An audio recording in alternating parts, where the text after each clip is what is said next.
Well, back in the U.S., hundreds of federal workers, scientists, and supporters are gathered outside the Department of Health and Human Services to protest against political interference in scientific institutions as Robert F. Kennedy Jr. officially assumes role of Health and Human Services Secretary. Protesters chanted alongside U.S. Representative Jamie Raskin, who led the crowd in a call in response. Hey, hey, hey, RFK, hands off the FDA. There were so many placards against RFK. Addressing the demonstrators, Representative Raskin invoked the memory of President John Kennedy, using the slain leader's legacy to contrast RFK's controversial tenure. The rally came in response to recent reports suggesting RFK Jr. intends to investigate the timing of childhood vaccinations and the potential role of antidepressant medications in contributing to chronic disease in the United States.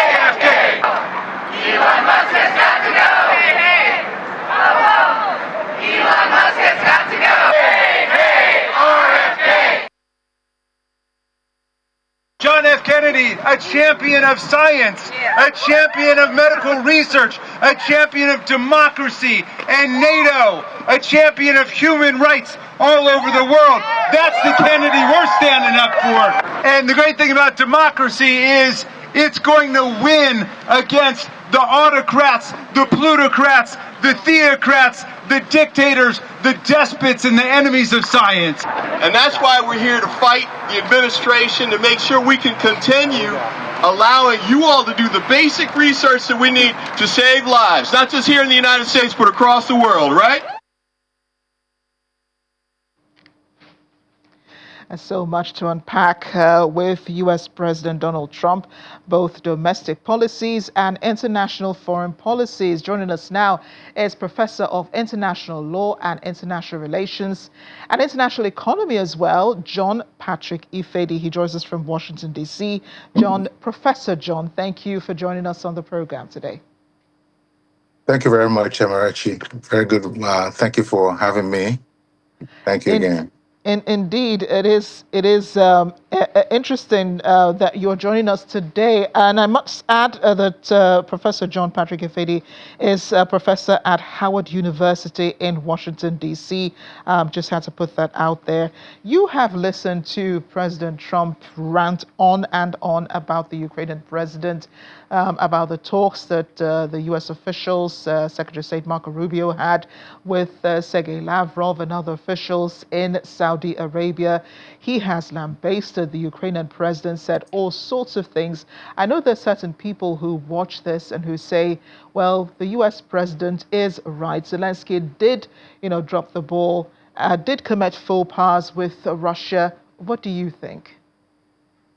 Well, it is rather curious that a major arbiter and a hegemonic power in international affairs is in this time with regard to Ukraine taking the positions that the president is taking at this point. The president has his own approach, which everyone knows, straightforward, and but judging from past diplomatic efforts in cases like this, you expect that the president would have not, tried to be drawn into the controversy between himself, the country, and a major stakeholder in the agreement. Like you mentioned earlier in your program, you see that Ukraine appears to be off the table in the discussions about the fate of their own country, which is very disheartening. And quite a lot has happened since that invasion, and many commentators and observers are taken aback by the fact that the president indicated somehow, and I'm sure he probably misspoke, that the invasion was, started by Ukraine, but that was really not the case. But the peace talk requires that America be seen as a fair arbiter in the discussions between Ukraine and Russia, and that Ukraine be at the table at all times where their fate is being decided. Y- But you think that's the reason why former U.S. President Joe Biden didn't interfere much when it came to the war in Ukraine? I mean, he did pledge billions, or let me just say millions of dollars in military aid to Ukraine, but never sent officials to hold talks or to even try to reach out to the Russian side in an effort to broker peace between the two. you see, during the Biden administration, my feel is that the Russian behavior towards Ukraine, the preemptive invasion of that country, is really an affront to the international order. The Westphalian model, a very linchpin of this model and enshrined in international law, is that countries are sovereign countries and should not be invaded at will. And so I believe that the Biden administration was intent on ensuring that Russia withdraws from Ukraine before any kind of peace talk takes place. Even though Putin has his own reasons because of, the concept of security dilemma, uh, an attempt to try to strengthen one country can be seen or can be seen as a threat in another country. In this case, Russia felt very uncomfortable with having a potential NATO country drawing very close to its own territory.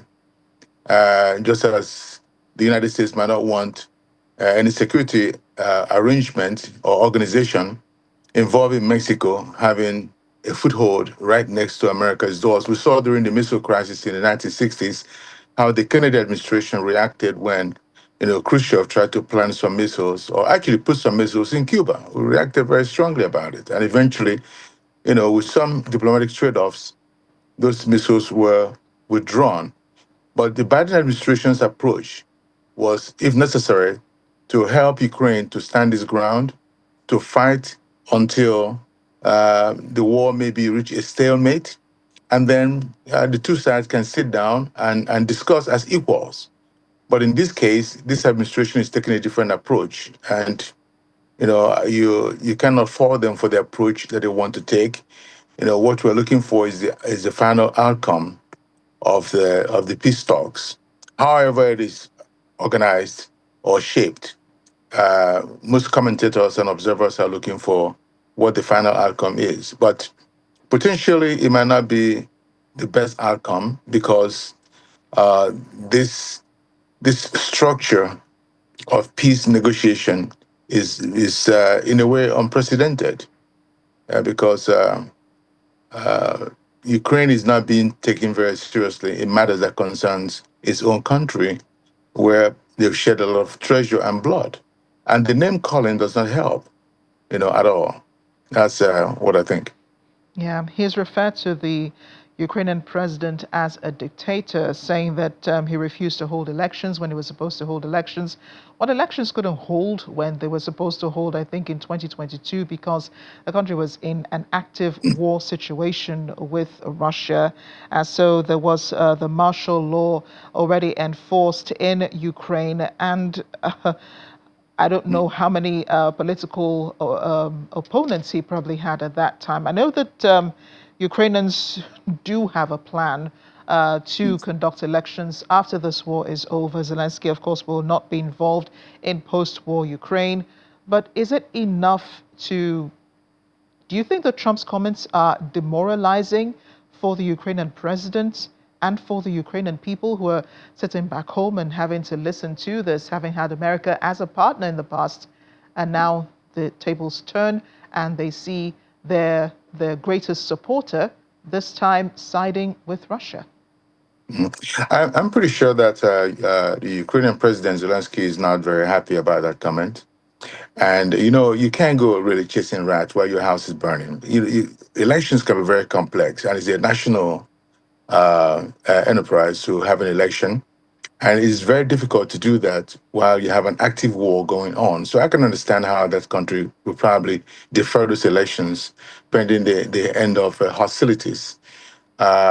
In many countries around the world, history shows that It is very rare that people try to hold elections while they're in a war footing with another major country. And how do you arrange the polls? Who comes out to vote? Many Ukrainians are not even in their country anymore. They've left as refugees. And there's quite a substantial level of destruction in that country. So I don't know. And if they're going to have international observers, where are they going to go? They're going to be put at risk. So there are many moving parts to election.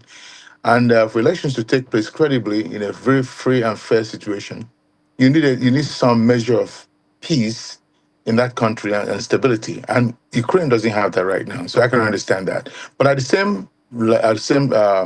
same footing, it doesn't help that Ukraine, which needs a lot of help and have received quite a substantial amount of help from the United States, will put itself in a situation where the Ukrainian president is bantering with the American president, because America is a very powerful nation and must be part of the settlement. And so I would take a more cautionary stance if I were in Zelensky's position, and let some things be. And there are also back channels through which you can communicate how you feel, as opposed to doing that in public. I wondered if you could also comment on Trump's involvement in the the Israeli war in Gaza. He's suggested a relocation of the Palestinians in Gaza to neighboring Arab countries, Jordan in particular, and I think Egypt, I think. He wants them to take in the refugees from Gaza. I don't know how feasible that is. I mean, the Jordanian king tried to push back on it, and then the U.S. president threatened him with sanctions. What do you make of, Trump's suggestions and his meddling into that? Well, the United States has always been a very important, country with regard to attempts to settle the Palestinian-Israeli uh, uh, problem for a very long time. So naturally, one expects the United States, and I think it is the only country in the world that has the gravitas to manage that conflict. But I don't know, it may be just a negotiation ploy, because the idea of removing Palestinians from their land and relocating them elsewhere would be, I don't know, tantamount to ethnic cleansing. And the Arab world frowns at that, and they're not accepting that.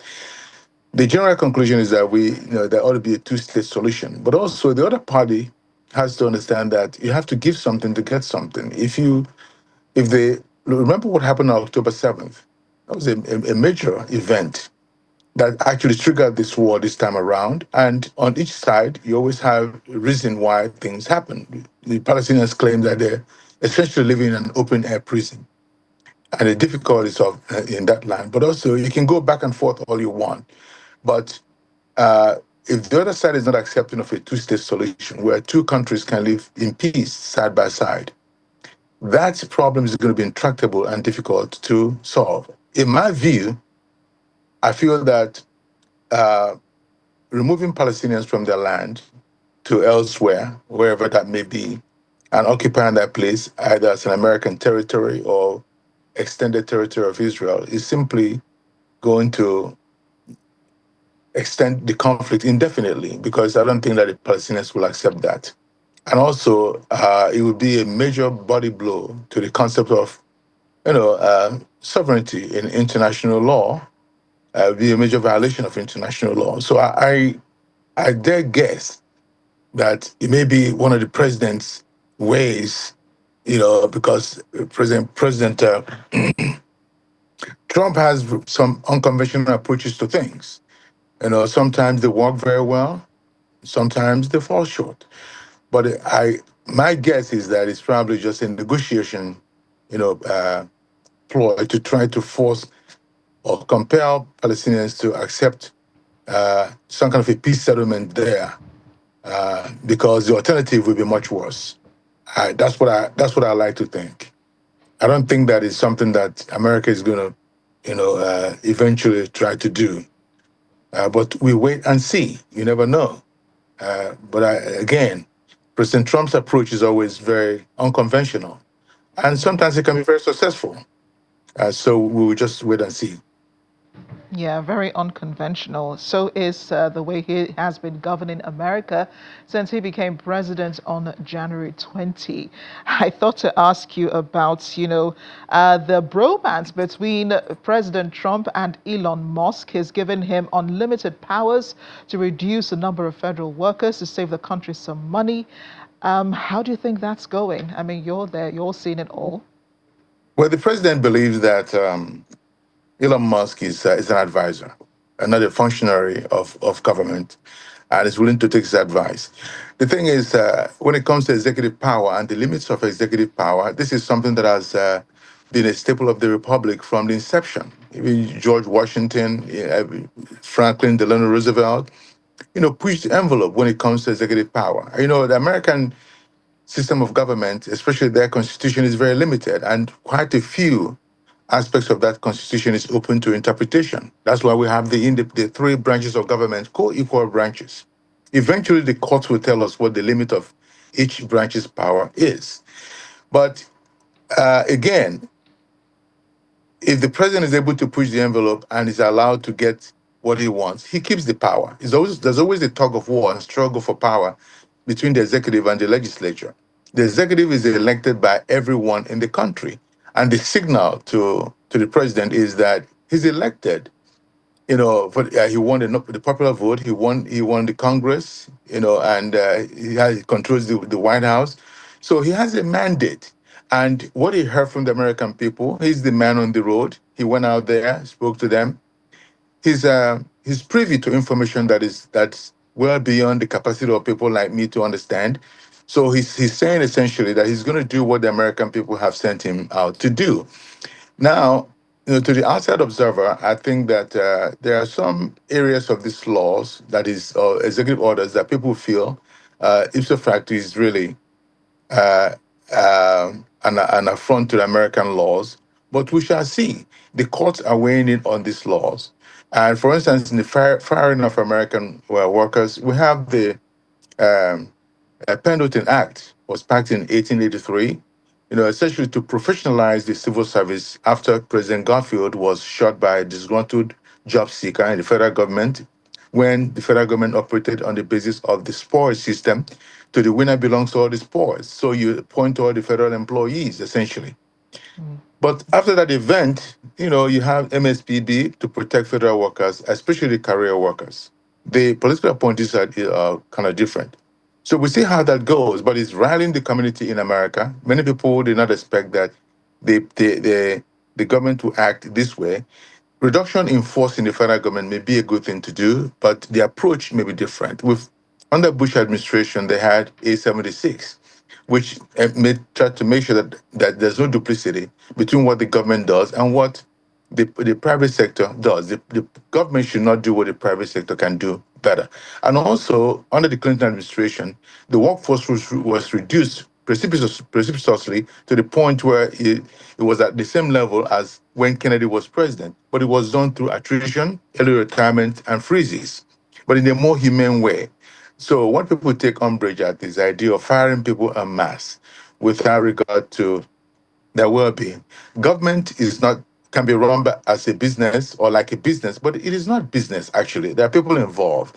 There's a country to govern, and these people, and a wealth of knowledge, of intelligence can be lost when you fire people at will. For instance, that's already showing, because some people that were fired earlier are now being rehired. So there has to be a serious, systematic, and deliberate effort to try to understand exactly what people do in various aspects of the government agencies, administration, and departments, to understand exactly what they do before you decide who is going to go when and how. But so the way it's going about it, the way the government is going about it haphazardly, is what is really disturbing to most people. And people are taking court action to try to, limit the powers of the administration to do that. Well, we have many days in front of us to analyze and dissect the Trump administration and its policies. Professor John Patrick Ifedi, thank you for joining us on the program today. Thank you very much for having me. Enjoyed it.